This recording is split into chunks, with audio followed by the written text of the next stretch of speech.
Hai, Assalamualaikum dan salam sejahtera kepada semua. Saya harap korang sihat-sihat dan terhindar daripada segala jenis penyakit dan juga wabak yang sedang melanda kita sekarang ni, okay? Stay safe dan juga stay strong, right? Untuk video ni, saya nak bercakap tentang layer masking. Macam mana kita nak gunakan layer masking dan juga kenapa kita perlu gunakan layer masking. Video ni adalah video sambungan kepada video yang minggu lepas. So, kalau korang belum tengok lagi video yang sebelum ni, pastikan korang tengok dulu video tu sebab ianya ada kaitan dengan video kali ni. Sebelum saya tunjukkan macam mana kita nak buat layer masking, kita kena tahu dululah apa itu masking. Secara ringkas, masking ni adalah satu kaedah di mana kita dengan sengaja membuatkan layer adjustment kita tu hilang ataupun disorok.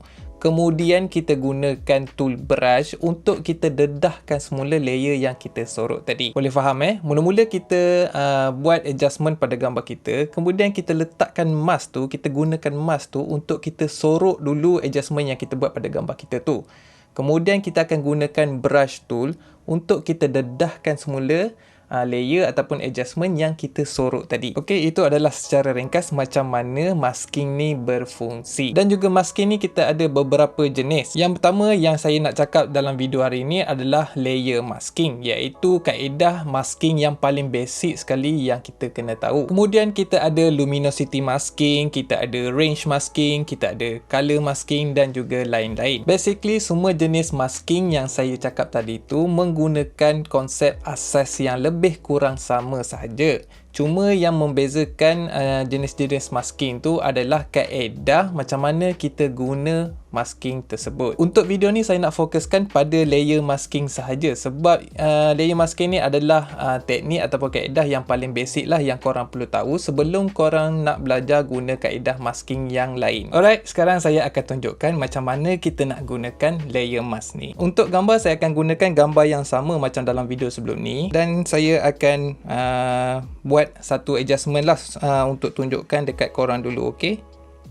Sebab untuk kita gunakan layer mask ni mestilah kita kena ada adjustment. Kalau kita tak ada buat apa-apa adjustment, kita tak perlulah buat layer mask. Buat apa nak buat layer mask kalau kita tak ada adjustment kan? Okay, saya buat curve adjustment dulu. Saya gelapkan gambar ni. Ini untuk contoh dulu untuk demo dulu macam mana kita nak gunakan layer mask. Okay, lepas tu kita pergi dekat simbol yang atas tu, sebelah simbol share tu, di mana kita boleh pergi dekat kita punya view edit. Kita tekan view edit tu untuk kita tengok adjustment yang kita buat tadi. Okay, dan atas original punya gambar tu kita ada curve adjustment yang saya buat tadi itulah. Okay, so bila kita dah ada adjustment layer ataupun layer lah senang cerita kan, barulah kita boleh buat layer mask. Untuk layer mask ni kita ada dua cara macam mana kita boleh buat. Cara dia tu sama saja, cuma dia terbalik. Okay, mula-mula sekali untuk kita create layer mask tu, kita pergi dekat kita punya adjustment layer dan untuk kita create mask kita tekan simbol yang tertengah sekali tu. Okay, dan korang boleh nampak lah sekarang ni gambar saya dah pun disorok saya punya curve adjustment saya tadi tu kan. So apa yang kita boleh buat dekat sini, kita boleh increase kita punya brush tool punya opacity dia. Kalau saya pergi kat 100, maknanya dia akan memberi kesan 100% lah pada gambar kita ni. So saya kalau saya swipe pada screen saya ni, kalau saya pergi swipe lah kan, kita memberus lah dekat sini tapi menggunakan jari. Okay, korang boleh nampak yang warna merah tu kan. Okay, yang warna merah tu adalah kawasan yang kita buat masking.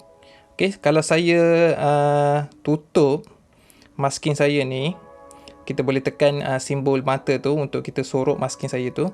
Korang boleh nampak lah dekat bahagian batu tu dah pun menjadi gelap.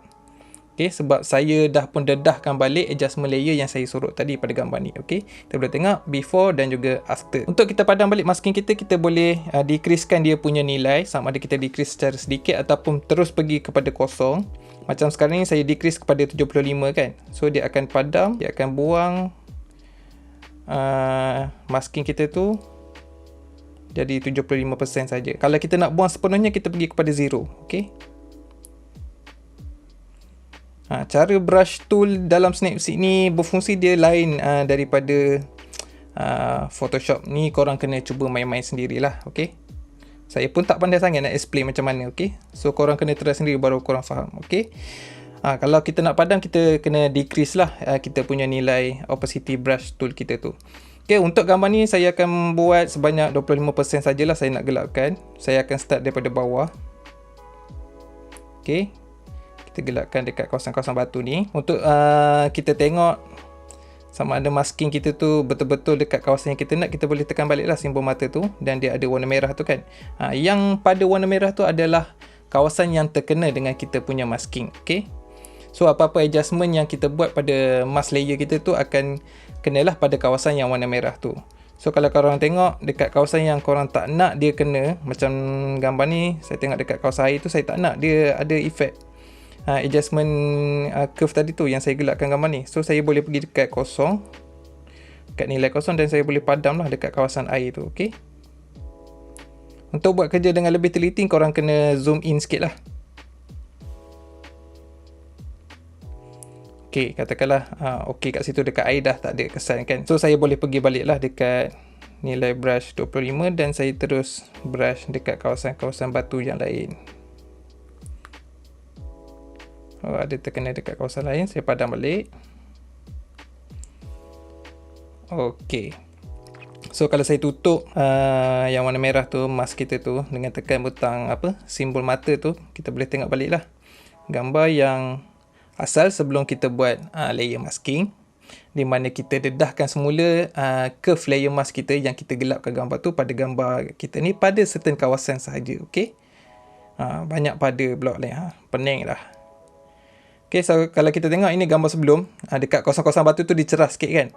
Lepas saya buat curve adjustment dan juga layer mask untuk tumpukan curve adjustment saya tu pada kawasan batu tu saja, kita dapatlah macam ni. So batu tu jadilah gelap sikit. Okay.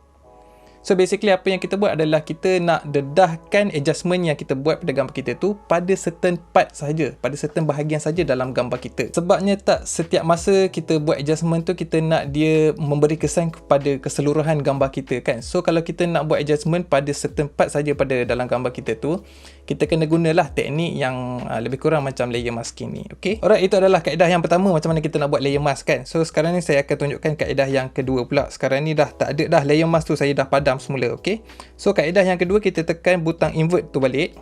Okay, korang boleh tengok layer mask kita tu memberi kesan kepada seluruh gambar kan. So kalau saya padam lambang mata tu, saya off dia, kita boleh tengok lah gambar ni jadi gelap. Okay, untuk yang ni pula kita terbalik kita punya cara kita buat layer mask tu.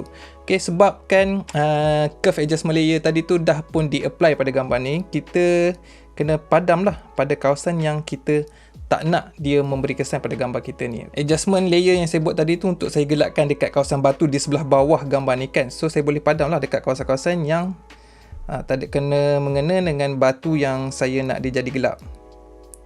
Okay, saya boleh padam. Pastikan korang gunakan nilai opacity yang rendah lah untuk padam kan, sama ada kosong ataupun 25 ke 50 ke kan, bergantung kepada kekuatan yang korang nak lah. Okay, dan saya nak padam dekat kawasan air ni pula. Saya kena zoom in sikit lah sebab nak dapatkan hasil yang lebih, macam apa, yang lebih cantik lah. Malah lah nak buat kerja sambil lewa sangat kan. Okay, itu adalah kaedah yang kedua lah. Dan kalau korang rasa macam batu tu terlalu gelap kan, korang bolehlah gunakan nilai yang lebih rendah lah daripada 100. Sebab kalau 100 tu memang 100% lah yang sekarang ni dekat batu tu. Kalau kita gunakan nilai yang lebih rendah, dia akan padam sikit lah. Dia akan membuatkan batu-batu tu jadi cerah sikit. Okay, lebih kurang macam tu lah. Korang boleh try lah bermain macam mana nak buat layer mask ni kan. Tapi saya prefer gunakan kaedah yang pertama tadi, di mana saya boleh nampak lah dekat mana saya nak berus untuk saya reveal balik saya punya layer mask tu, saya punya layer adjustment tadi tu. Itulah dia macam mana cara-cara kita nak buat layer masking dan juga kenapa kita perlu buat layer masking. Okay, kita buat layer masking ni sebab kita nak membuat adjustment pada certain bahagian saja, pada bahagian-bahagian yang tertentu saja dalam gambar kita. Sebab tak setiap masa kita nak buat edit tu pada keseluruhan gambar kan. Kadang-kadang kita nak gelapkan certain bahagian saja, kadang-kadang kita nak cerahkan certain bahagian saja. Okey, untuk buat kerja-kerja macam tu kita gunakanlah teknik layer masking. Okey guys, sekarang saya akan teruskan edit gambar ni, kemudian saya akan tunjukkanlah dekat korang hasil yang sebelum dan juga selepas kita buat editing pada gambar ni dengan menggunakan teknik layer masking.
Okey, itulah dia gambar sebelum dan juga selepas kita buat editing dengan menggunakan kaedah layer masking. Kaedah layer masking ni adalah kaedah yang sangat-sangat bagus dan sangat-sangat power. Korang boleh buat macam-macam dengan menggunakan kaedah layer masking ni. Dia membuka peluang, dia membuka jalan untuk kita jadi lebih kreatif. So korang boleh buat macam-macam lah dengan gambar korang dengan menggunakan kaedah layer masking. Alright guys, itu sajalah untuk video kali ni. Saya harap korang faham dan dapat belajarlah kaedah baru macam mana kita nak edit gambar. Kalau korang suka video ni, jangan lupa tekan butang like tu dan juga tinggalkan komen korang di ruangan komen di bawah. Dan juga jangan lupa subscribe untuk support channel saya ni sebab saya tahu hampir 70% orang yang tengok video saya ni belum lagi subscribe pada channel saya. So kalau korang nak support saya, pastikanlah korang subscribe pada channel ni. Okay? Itu saja daripada saya. Jumpa lagi di video yang akan datang. Assalamualaikum.